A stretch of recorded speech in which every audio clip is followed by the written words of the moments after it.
ကာလအာရမဖြစ်တယ်တရားဆိုတဲ့စကားလုံးကဗမာစကားမဟုတ်ပါဘူးပါဠိဘာသာနဲ့ဆက်နွယ်နေတဲ့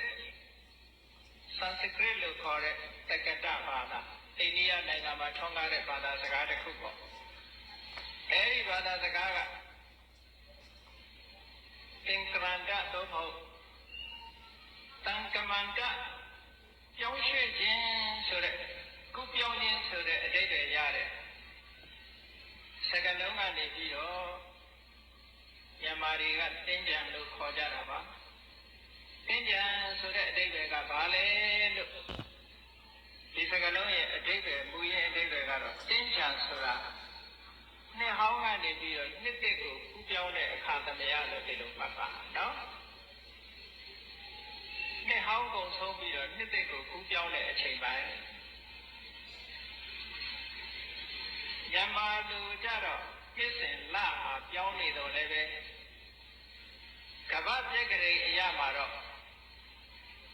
နှစ်စဉ်ဒီဧပြီလ23ရက်နေ့ဟာတရားအကြနေ့ဖြစ်ပြီးတော့14ရက်ဟုတ်လားအကြနေ့ဒီနေ့တော့15ရက်နေ့အကြနေ့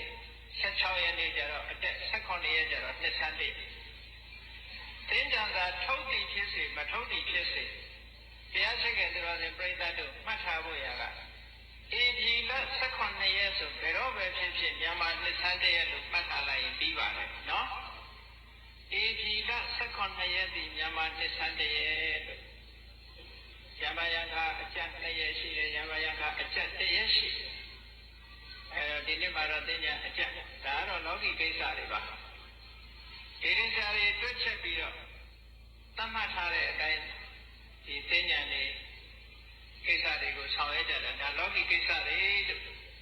မြန်မာနိုင်ငံမြန်မာလူမျိုးတို့ရဲ့အစဉ်အလာယုံကြည်ချက်တစ်ခုကပါလဲလို့ဆိုတရားအခါမှာတရားမင်းဆင်းတယ်တဲ့တရားမင်း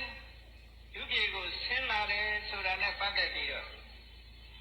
လောကမှာဒီလိုယူဆယုံကြည်နေကြတော့လည်းပဲ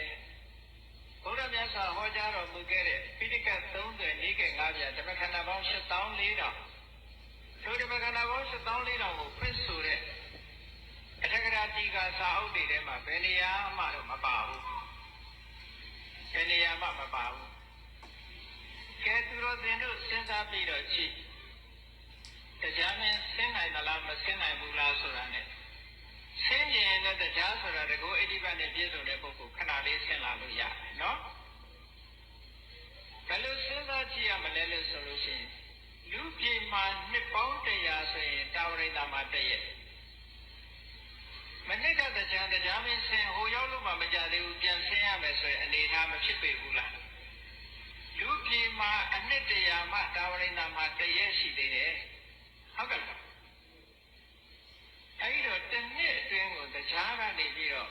မနစ်ကဆင်းလာတဲ့တရားဟိုတော့မရောက်သေးဘူးပြန်ဆင်းရမယ်ကိစ္စဒါဖြစ်ဆိုလူရဲ့အချိန်ကာလကသိကြူတောင်းနေတာဝရိန္ဒာနတ်ပြည်မှာအချိန်ကာလကသိရှည်ကြရတယ်ဆိုတော့တရားမင်းကြီးဘယ်လိုလုပ်ပြီးတော့နတ်ပြည်မှာနေနိုင်မလို့10မိနစ်တခါလူပြည်ဆင်းနေတယ်လို့ဖြစ်မနေပေဘူးလားအဲ့ဒီလိုယုတ်တိနဲ့ကြည့်မယ်ဆိုလို့ရှိရင်တရားမင်းဆင်းတယ်ဆိုတာလက်ခံဖို့တော်တော်ခက်ပါတယ်နော်သို့တော်လည်းပဲဘုန်းကြီးတို့တရားမင်းကဟိုဟာကြိုင်ဆင်းဒါကြိုင်ဆင်းဆိုတော့မပါဘူးနော်တရားပဲကျွဲတော့သိမဆင်းမှာဘူးနော်လူပြည်ကကျွဲလေဂျိုင်းနဲ့ကျွဲဆွဲမိလို့ရှိရင်တရားပဲအခက်ခံရင်ခံရအဲ့တော့တရားကလူပြည်လာလို့ရှိရင်တကောဣတိပတ်နဲ့ဒီလိုပဲလာမှာသို့မဟုတ်ဝိဇ္ဇာနာနိုင်အထားကြီးသူ့မှာသိန်းတော်မြင်း1000ကတဲ့နိုင်အထားတွေရှိတယ်ကျွဲကိုတော့စီးခက်တဲ့ကျွဲစီးမထင်ပါဘူးကြည့်ရ